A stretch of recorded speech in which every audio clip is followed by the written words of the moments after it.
الرحیم بسم اللہ والصلاۃ والسلام علی رسول اللہ صلی اللہ علیہ وسلم۔ FM 4K ٹی وی کے پلیٹ فارم پہ نور بصیرت پروگرام کے ساتھ ڈاکٹر عبدالماجد مشر کی حاضر خدمت ہے۔ سامعین عزیز وقار، FM 4K ٹی وی کے اس نور بصیرت پروگرام میں اپنی بات کا آغاز نماز سے کروں گا۔ نماز، سب سے پہلے یہ بات ذہن نشین کی جائے کہ نماز کا لفظ قرآن پاک میں نہیں ہے۔ نماز لفظ قرآن پاک میں نہیں ملے گا، الصلاۃ ملے گا، اس لیے کہ نماز تو فارسی زبان کا لفظ ہے اور قرآن کریم فارسی زبان میں نہیں اتارا گیا، یہ عربک زبان میں اتارا گیا ہے۔ قرآن پاک میں نماز کا ذکر، الصلاۃ کا ذکر، نماز کی فضیلت کا ذکر، اس کے آداب کا ذکر، اس کو بجا لانے کا ذکر، اس کی افادیت کا ذکر، قرآن پاک نے تقریباً 700 دفعہ یہ لفظ استعمال کیا گیا ہے مختلف ریفرنسز کے ساتھ۔ سامعین وقار، آپ نے کبھی غور کیا کہ نماز کسی حالت میں بھی اس کی معافی نہیں ہے؟ زکوٰۃ آپ نہیں دے سکتے، نہ دیں۔ اگر آپ صاحب نصاب نہیں ہیں، آپ زکوٰۃ نہ دیں۔ اگر آپ روزہ نہیں رکھ سکتے، بیمار ہیں، آپ روزہ نہ رکھیں، کوئی ایسی بات نہیں۔ لیکن نماز ایک ایسا عمل ہے، ایک ایسی عبادت ہے جو کسی صورت میں بھی اس کی معافی نہیں ہے۔ آپ صحت مند ہیں، کھڑے ہو کے نماز پڑھیے۔ آپ کھڑے ہو کے نماز اگر نہیں پڑھ سکتے، ٹانگیں کمزور ہیں، تو بیٹھ کے نماز پڑھنے کی اجازت ہے۔ آپ اگر بیٹھ بھی نہیں سکتے، صاحب فراش ہیں، لیٹے ہوئے ہیں بیڈ کے اوپر، تو آپ وہاں بھی نماز پڑھ سکتے ہیں۔ آپ جناب ہاتھوں کے اشاروں سے نماز پڑھ سکتے ہیں، آپ آنکھوں کے اشاروں سے بھی نماز پڑھ سکتے ہیں۔ نماز کی چھوٹ نہیں ہے، اس کی معافی نہیں ہے۔ آخر وجہ کیا ہے؟ سبب کیا ہے کہ نماز اللہ تعالیٰ یہ ہم سے تقاضا کرتے ہیں کہ نماز نہیں چھوڑنی۔ الصلاۃ عماد الدین، نماز دین کا ستون ہے۔ کسی بلڈنگ کے نیچے سے اگر ستون کھینچ لیے جائیں تو بلڈنگ دھڑام سے نیچے گر جائے گی، ساری عمارت زمین بوس ہو جائے گی۔ ایسے ہی اگر کوئی بندہ دین کے اندر رہتے ہوئے نماز ترک کر دیتا ہے تو اس کے دین کی عمارت ختم ہو جاتی ہے، زمین بوس ہو جاتی ہے، یعنی اس کا دینی اعتبار سے اس بندے کا کچھ نہیں بچتا۔ سامعین عزیز وقار، کبھی غور کیا کہ نماز نہیں چھوڑنی، اس کی وجہ کیا ہے؟ نور بصیرت پروگرام کے پلیٹ فارم پہ میں آج آپ کو بتاتا ہوں کہ نماز نہ چھوڑنے کا حکم کیوں ہے۔ یہ اللہ تعالیٰ کی اپنے بندوں کے ساتھ انتہائی محبت ہے۔ اللہ کریم اپنے بندوں سے، اپنی بندیوں سے بہت محبت فرماتے ہیں۔ 70 ماؤں سے زیادہ پیار کرنے والا اللہ اپنی مخلوق سے، اپنے بندوں سے، اپنی بندیوں سے بہت محبت فرماتے ہیں۔ تو اللہ فرماتے ہیں نماز نہیں چھوڑنی۔ کیوں؟ اللہ کی محبت دیکھیے۔ آپ نے کبھی غور کیا کہ ماں باپ اپنی اولاد کو بیمار دیکھنا چاہتے ہیں یا صحت مند؟ آپ جواب دیں گے کہ ماں باپ ہمیشہ اپنی اولاد کو صحت مند دیکھنا چاہتے ہیں۔ کوئی بھی ماں باپ نہیں چاہتے کہ ان کی اولاد بیمار ہو۔ سامعین عزیز وقار، نماز بندے کو فٹنس دیتی ہے، نماز بندے کو صحت کی ضمانت دیتی ہے، تندرستی کی ضمانت دیتی ہے۔ اللہ پاک چاہتے ہیں میرے بندے تندرست ہیں۔ جو بندہ نماز پڑھتا ہے وہ صحت مند رہتا ہے، physically, mentally, intellectually, economically, socially, spiritually, ہر اعتبار سے نماز پڑھنے والا فٹ رہتا ہے۔ جیسے جو کھلاڑی انفٹ ہوتا ہے وہ پراپرلی میچ نہیں کھیل سکتا۔ کوئی میچ شروع کرنے سے پہلے نا تو کھلاڑیوں کی فٹنس چیک کی جاتی ہے۔ جو کھلاڑی فٹ ہوتے ہیں انہیں ہی میدان میں لایا جاتا ہے۔ تو جو کھلاڑی فٹ ہوتے ہیں بہت خوش ہوتے ہیں۔ صرف وہی خوش نہیں ہوتے، ان کے ماں باپ خوش ہوتے ہیں، ان کا کوچ بھی خوش ہوتا ہے، ان کا مینیجر خوش ہوتا ہے کہ کھلاڑی بہت فٹ ہیں۔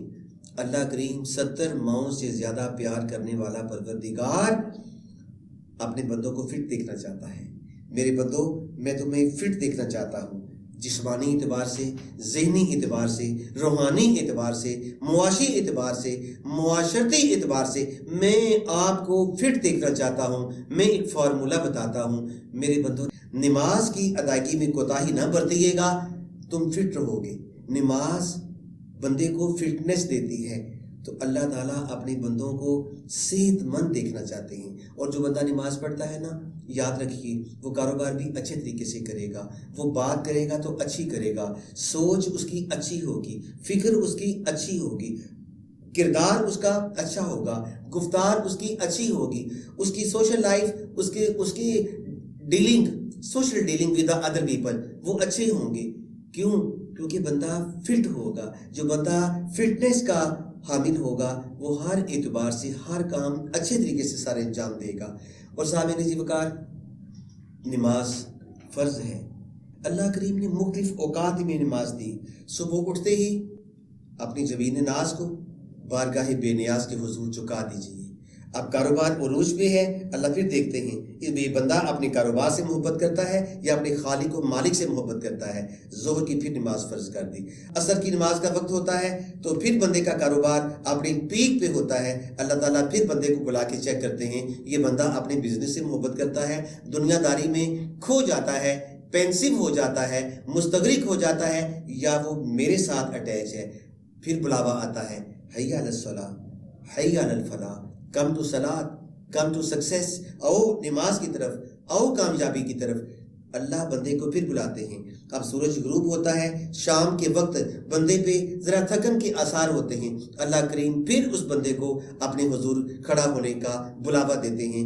آ میرے بندے میرے سامنے کھڑے ہو کے دکھا۔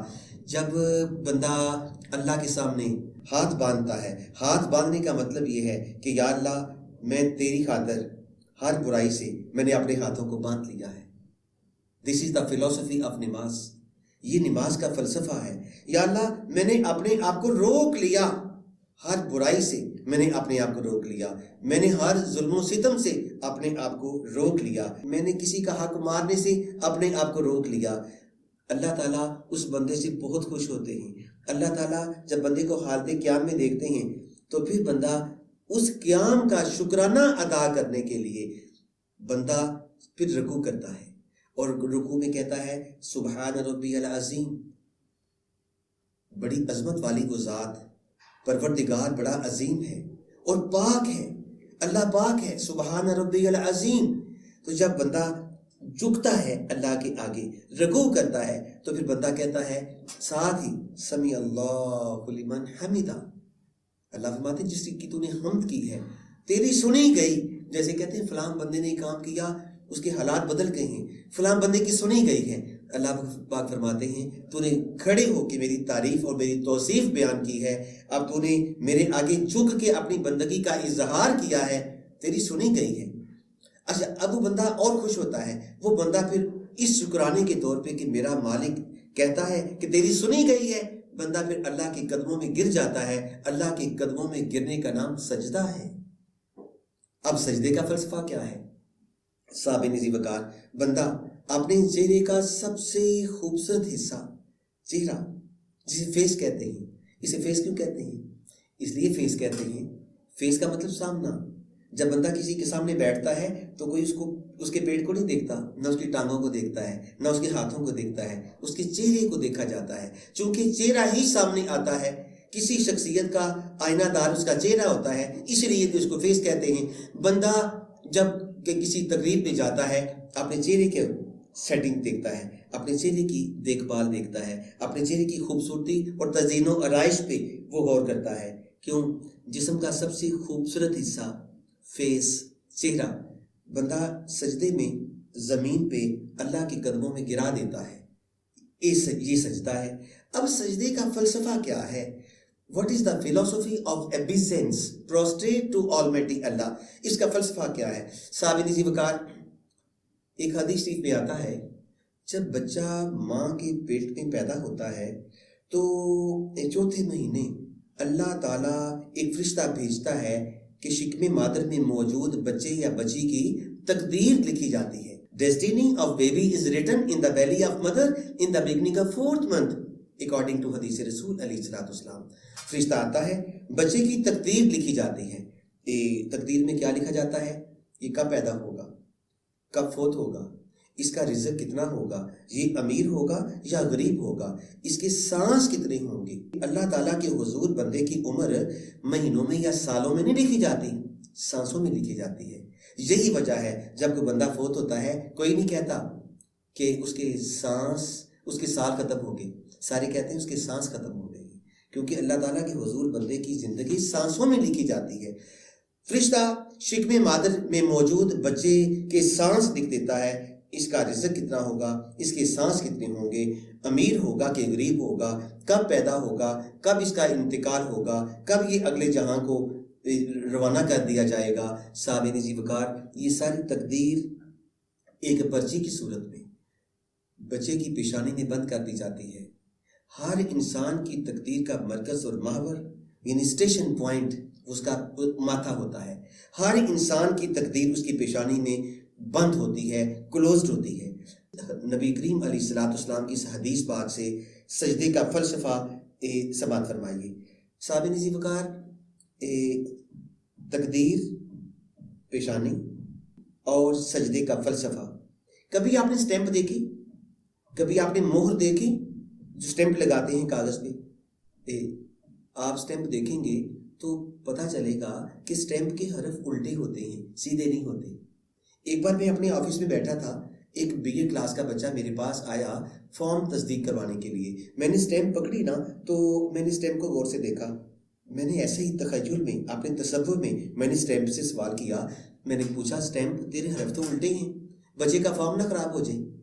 تو مجھے تصور میں ہی جیسے اندر ہی سوال آیا، اندر ہی جواب آیا کہ سٹیمپ نے کہا، عبد الماجد میرے سارے حرف الٹے ہیں۔ ٹھیک بات ہے، تو مجھے کاغذ کے اوپر ایک سجدے کی پوزیشن میں لا کے دیکھ۔ جب میں نے سٹیمپ کو کاغذ کے اوپر سجدے کی پوزیشن دی تو دیکھا کہ سٹیمپ کے سارے الٹے حرف کاغذ پہ آگے سیدھے ہو چکے تھے۔ سجدے کا فلسفہ واضح ہو گیا کہ اللہ تعالیٰ فرماتے ہیں، اے بندہ خدا، اگر تو بھی 5 وقت اللہ کے حضور سجدہ کرے گا، سجدے کی برکت سے اللہ تیری بگڑی یا الٹی تقدیر سیدھی کر دے گا۔ یہ ہے سجدے کا فلسفہ۔ یہی وجہ ہے نا میرے شاعر مشرق حکیم الامت علامہ ڈاکٹر محمد اقبال فرماتے ہیں، وہ ایک سجدہ جسے تو گراں سمجھتا ہے، 1000 سجدوں سے دیتا ہے آدمی کو نجات۔ سامعین عزیز وقار، ایک بات کا عہد کر لیجئے، اگر آپ چاہتے ہیں مسائل حل ہو جائیں، اگر آپ چاہتے ہیں زندگی میں آسانیاں ملیں، اگر آپ چاہتے ہیں کہ نور بصارت بھی ملے، نور بصیرت بھی ملے، تو نماز پڑھنا شروع کیجیے، نماز نہ چھوڑیے۔ نماز بندے کو اللہ کے قریب کر دیتی ہے، نماز بندے کو موقع دیتی ہے کہ بندہ روز اللہ کے قدموں میں گر جاتا ہے۔ وہ کیسے؟ میرے حضور علیہ الصلوۃ والتسلیم نے فرمایا، سجدہ کرنے والے کی مثال ایسے ہے جیسے بندہ اللہ کے پاؤں پڑ گیا ہے۔ آپ نے کبھی دیکھا ہوگا کہ کبھی کوئی بندہ جب کسی بندے کے پاؤں پکڑتا ہے نا، دوسرا بندہ جتنا بھی سخت دل ہو وہ معاف کر دیتا ہے۔ جب دیکھتا ہے کہ فلاں بندہ میرے پاؤں پڑ گیا ہے، بندہ فوراً اسے معاف کرنے کا اعلان کرتا ہے کہ بھائی میرے پاؤں نہ پکڑنا، میں نے تجھے معاف کر دیا۔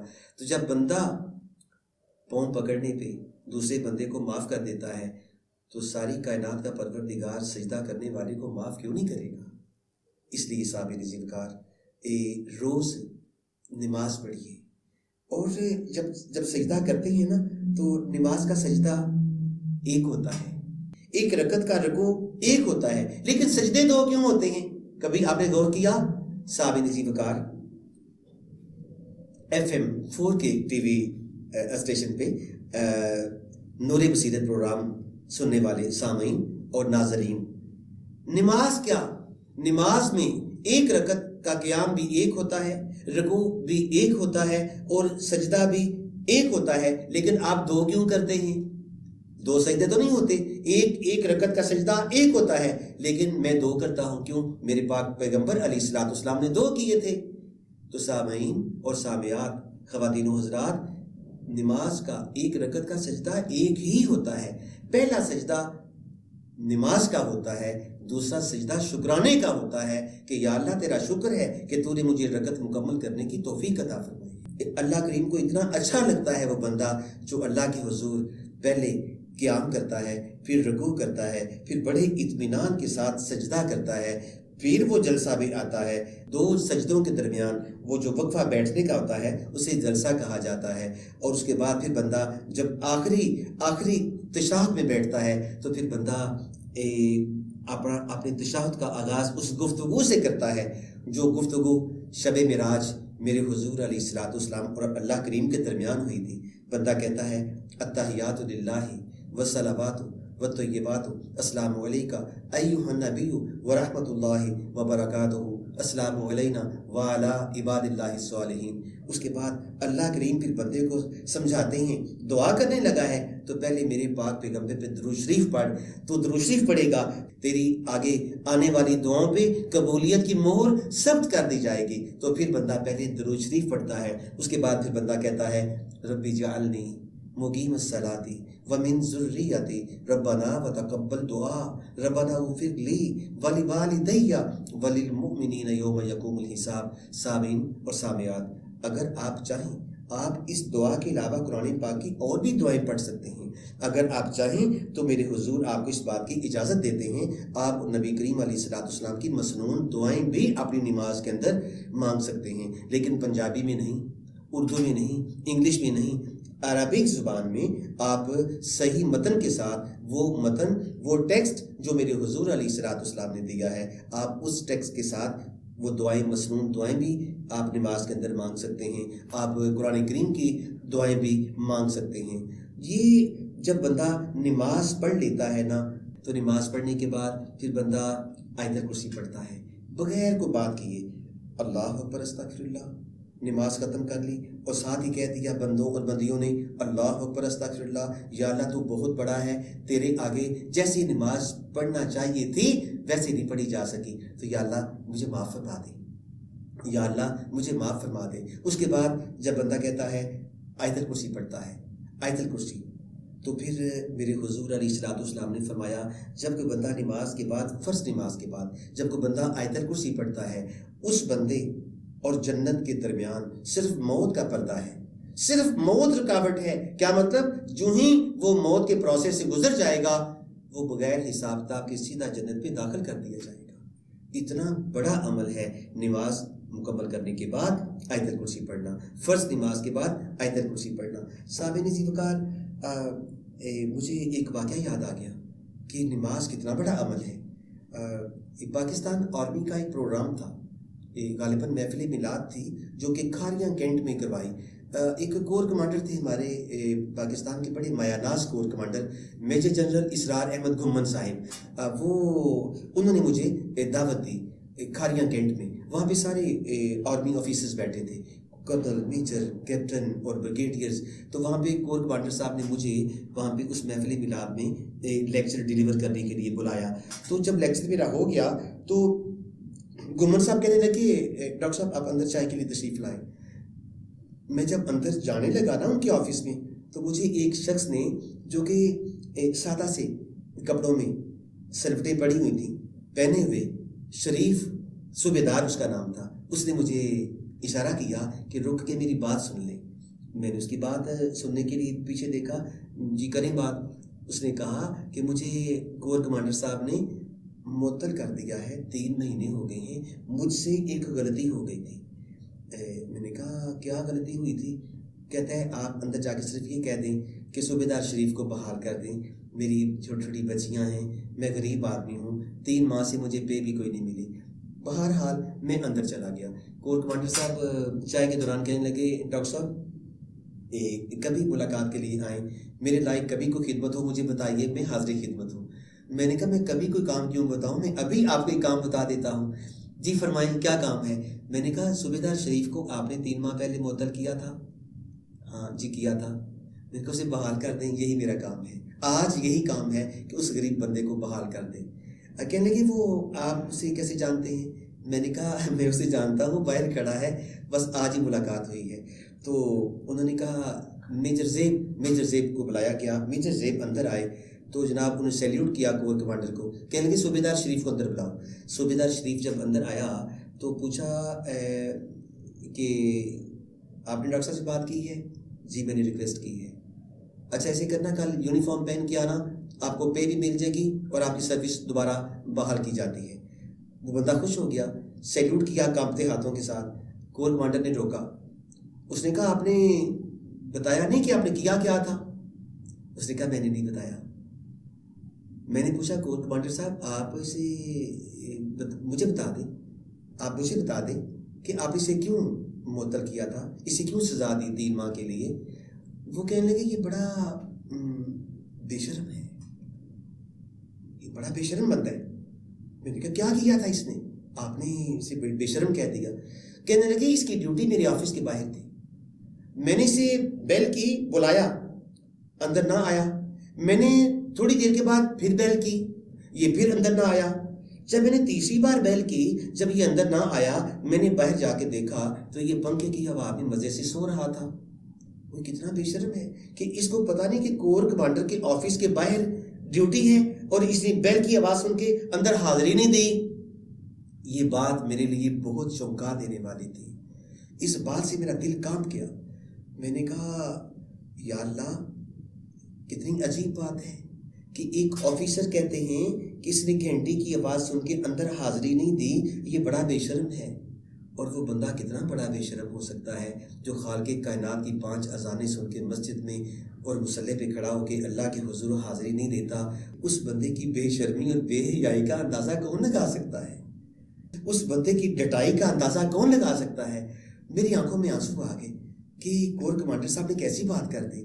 میں اس بات سے ابھی تک میرے کبھی کبھی میں بات سوچتا ہوں میں کانپ جاتا ہوں کہ یا اللہ جو باس کی آواز سن کے اندر نہیں آتا اسے تو باس معاف نہیں کرتے، اور جو خالق کائنات کی اذان سن کے اللہ کے حضور نماز کے لیے کھڑا نہیں ہوتا تو اللہ تعالیٰ کا غم و غصہ کتنا زیادہ ہوتا ہوگا.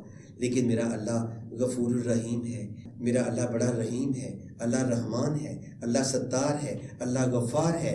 اللہ بے نمازی کو لوگوں کے سامنے اللہ پاک اس بندے کو ڈیفیم نہیں کرتے، اللہ اسے ڈی نیم نہیں کرتے، لیکن اللہ مہلت دیتے ہیں. بدے میں تمہیں چانس دیتا ہوں، اللہ زندگی میں بار بار موقع دیتے ہیں کہ آج آ جاؤ.